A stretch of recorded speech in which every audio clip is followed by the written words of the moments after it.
Државата досега платила околу 167 милиони евра, а багерите се уште не удриле по земјата и градежните работи чекаат на зелено светло. Од јавното претпријатие за државни патишта информираат дека станува збор за пари префрлени за мобилизација и авансно плаќање за коридорите. Во моментов се работи на геомеханичко испитување на делниците.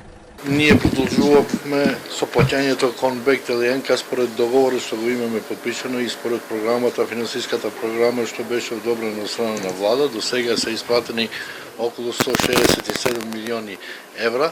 Моментално се вршат геоменечките испитувања на делница Прилеп Битола, Тетово, Гостивар, Гостивар до Кичево. Истовремено се подготвуваат и елаборатите за експроприација.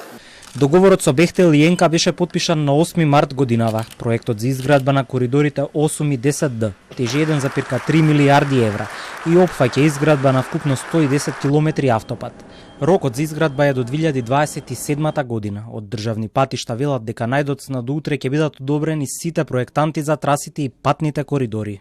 Сите наши капацитети што ги имаме во Македонија, што проектират, ќе бидат ангажирани сите наши капацитети во државата и ќе продолжиме најверојатно следната недела да доставиме и барање до Министерството за транспорт и врски за патните коридори и истовремено ќе почнуваме по доброволњето на патните коридори, ќе почнуваме и со експроприацијата по после и со градежните работи.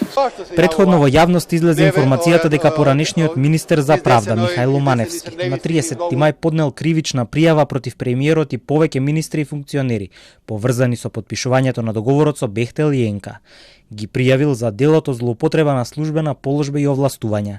Од обвинителството потврдија дека пријавата е примена во Скопското обвинителство и веднаш е распределена на јавен обвинител.